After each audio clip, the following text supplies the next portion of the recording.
안녕하십니까, 신구입니다. 83년도에 도산한 대구 광명그룹은 망하는 기업들이 가질 수 있는 모든 요소를 가지고 있었습니다.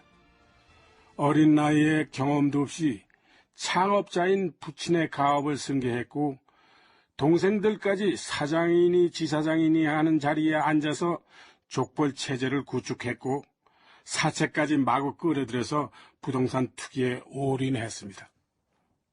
부동산 투기뿐만이 아닙니다. 문어발식 확장으로 금융, 임대업, 건설용 석재 산업까지 돈이 된다 싶은 건 전부 손을 댔습니다. 이러니 망하지 않으면 신기한 일이죠.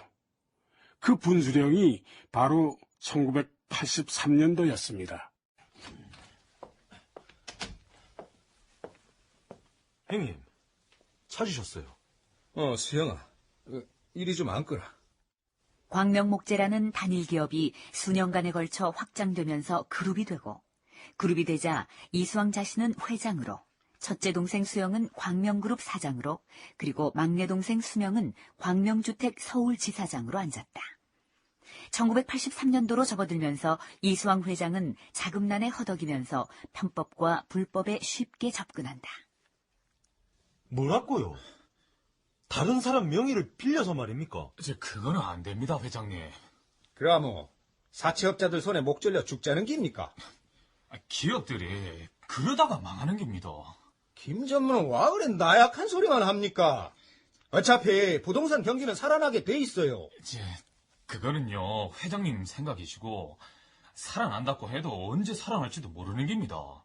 그러면 그때까지 우리는 계속해가 다른 사람 명의로 불법 대출을 일으켜가 돈을 써야 하는 거 아닙니까? 형님, 저도 전무님 생각과 같습니다. 이러다가 다 무너집니다. 말이 이래 안 통하나? 에? 무너지긴 와 무너진다고만 생각하노? 에? 어떤 기업이든 어려울 때가 있고 그럴 때는 목숨 걸고 싸우는 기다. 그러다 보면 다시 회복되는 기고. 형님, 그런데요. 지금 우리 광명 상황은 그런 게 아닙니다. 사채가 계속 늘고 있는데 거기다 투자금융, 신용금고를 동원해서 돈을 끌어다 쓰면 나중에는 돈 날라고 할 데도 없습니다. 그러니까 내가 말하잖아. 부동산 호황은 다시 올 기라고. 에? 한국 사람들은 절대 부동산에서 미련 못 버린다. 두고 보래. 나중엔 다 부동산으로 대피든다. 일리 없는 주장은 아니었다. 실제로 그 뒤로 몇 차례 부동산 열풍이 왔었고 전국이 그 때문에 열풍의 도가니 속으로 들어갔기 때문이다. 그러나 문제는 그 시점이 광명그룹이 원하는 바로 그 시점과는 달랐다는 것이다. 당연히 광명으로선 돈줄이 마를 대로 말랐고 마침내 어서 오십시오. 사장님, 여기서 복덕방 오래 하셨습니까? 한 10년 됩니다. 왜요? 어디서 오셨는데요? 광명그룹에서 왔습니다. 광명그룹? 어디서 들어본 것도 같고.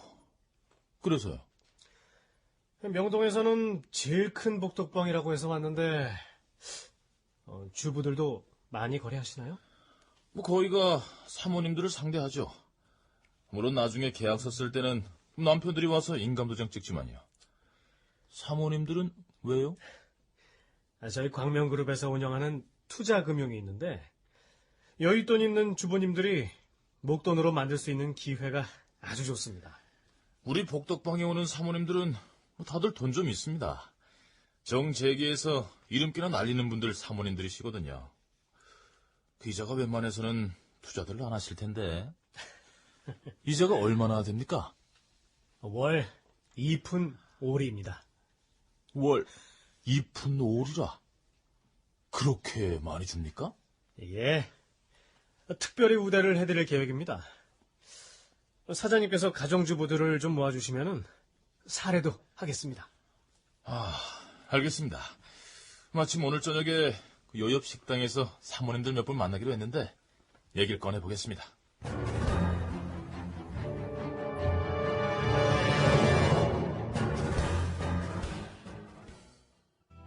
got your picture that you gave to me. 봐라, 김 사장. 이수왕이 있지, 예? 암만 해도 수상하다. 아니, 뭐가 수상합니까?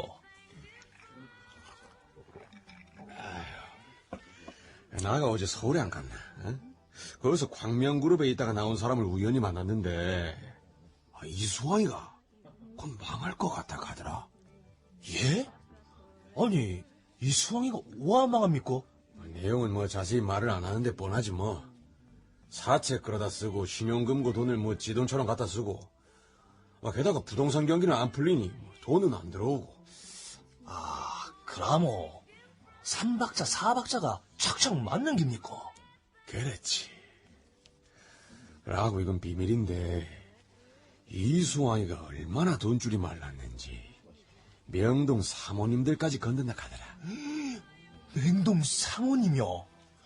그럼 바람 핀단 말입니까? 그게 아니고 부동산 사무실 통해서 가정주부들 돈까지 신용금고 투자금융회사로 끌어모은다는 기라. 그 돈으로 사채 막고 은행 대출 막고 이다 카네.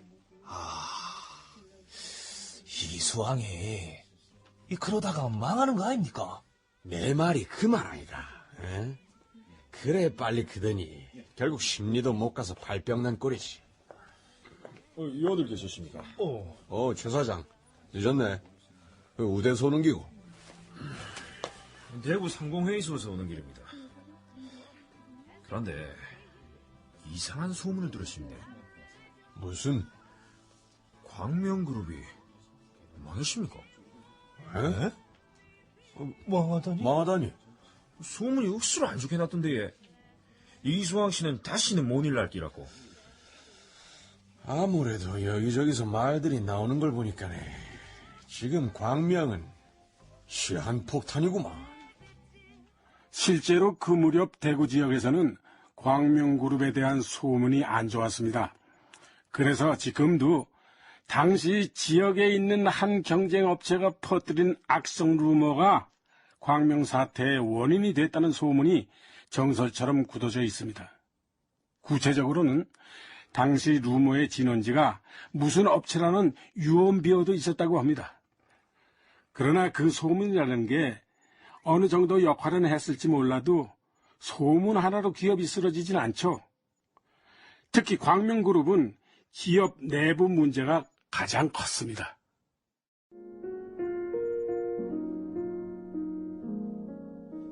이 회장님, 그 소문이 사실입니까? 무슨 소문 말입니까? 그동안 사채 끌어들이고 단잡에서 운영하면서 주로 부동산 투자를 하셨다는 거 말입니다.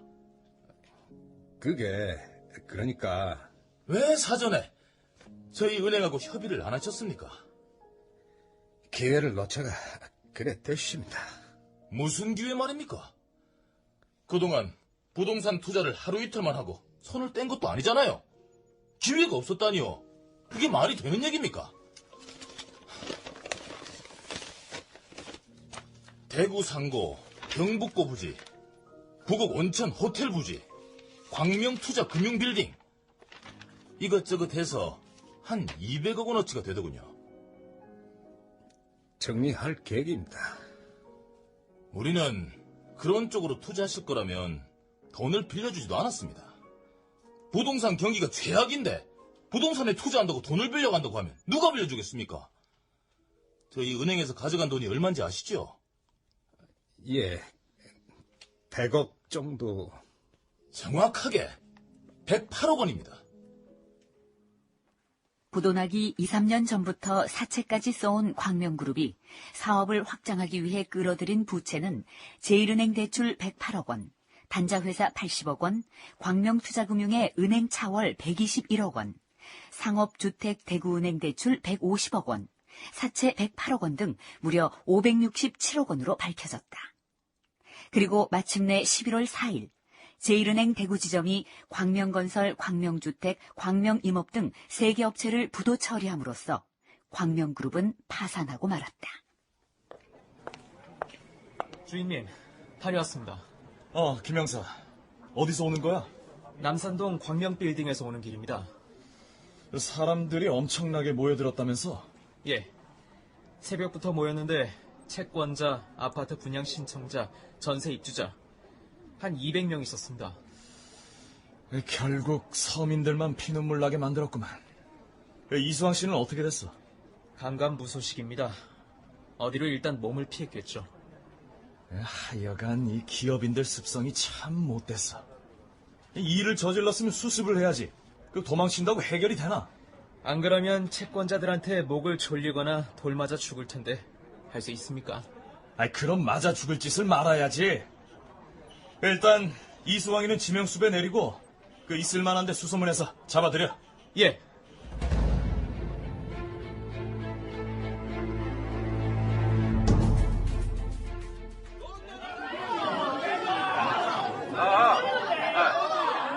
여러분, 저는 광명주택 김원수 상무라고 합니다. 이제 나타나서 어쩌라는 거라게. 어찌할긴지 말 좀 해보이소. 전화해 지금. 그 돈이 어떤 돈인데 내 돈 내놓아. 죄송합니다. 정말 죄송합니다. 여러분께서 협조해 주시면 가능한 빨리 해결될 겁니다. 채권자 여러분이 흥분한 상태에서 여러분의 당좌 수표를 은행에 계속 돌리시면 불리합니다. 잠시만 제 말씀 들어보세요. 여러분이 당좌를 계속 돌리시면 무도익스가 걷잡을 수 없이 커진단 말씀입니다. 그럼 광명은 완전히 죽습니다. 재기불능입니다. 이제 여러분과 광명은 한 배를 탄 공동 운명체입니다.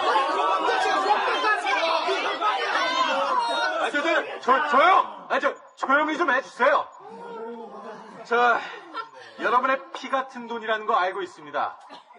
자식들 학자금이고, 노후 생활 비용이고, 누군가의 어머니 환갑잔치용 돈이라는 거 알고 있습니다.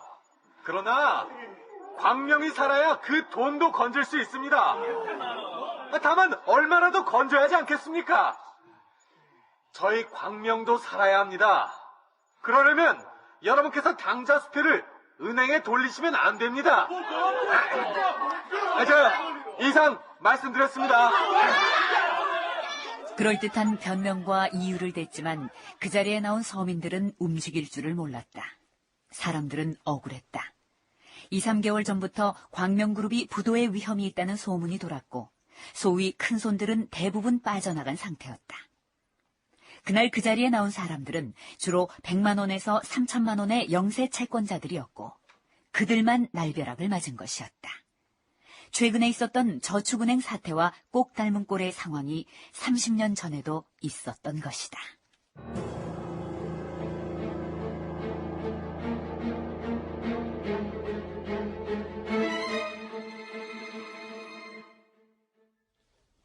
형님, 왜 하실 깁니까? 가봐야지. 경찰서로 바로 가실 깁니까? 바로 가야 안 되겠나. 뒤를 부탁한데 니한테는 별 피해 없을 기다. 형님, 그게 문제입니까? 나중에 죽어서 아버지 얼굴을 왜 봅니까? 그 많던 재산 자식들이 다 까먹고 우리 아버지 얼굴을 다시 봅니까? 지금 저승 걱정하게 됐나? 살아있는 네 걱정 내 걱정이나 하거라. 우리 지금까지 모래성만 쌓았다 아닙니까? 남의 돈 빌려다가 모래성만 잔뜩 쌓고 사람들한테 돌팔만만 맞게 됐다 아닙니까? 사장님, 그만하시지. 회장님 경찰서로 출두하시는데 마음이라도 편하게 해줘이소. 저하고 나가시죠. 예? 아유, 가시죠. 혜인요, 이제 우리는 어찌 사는 겁니까? 말 좀 해보시소, 마. 이러지 마이소. 혜인님이 어찌 책임지실 겁니까? 이수왕 회장은 부도 직후 구속돼서 10년형을 선고받습니다. 그리고 1990년 가석방됩니다. 그 후로 대구 지역 상공인들이 설립하기로 한 단자 회사를 자신이 세워 시기 대상이 됐다고 주장하는가 하면 청와대와 감사원의 광명도산의 배경에 오공 세력의 정치적 음모가 개입돼 있었다는 진정서를 제출하죠. 또 제1은행을 상대로 재산 반환 청구 소송도 했지만 그 과정에서 이수왕 회장은 1993년 8월 간암으로 타계했습니다.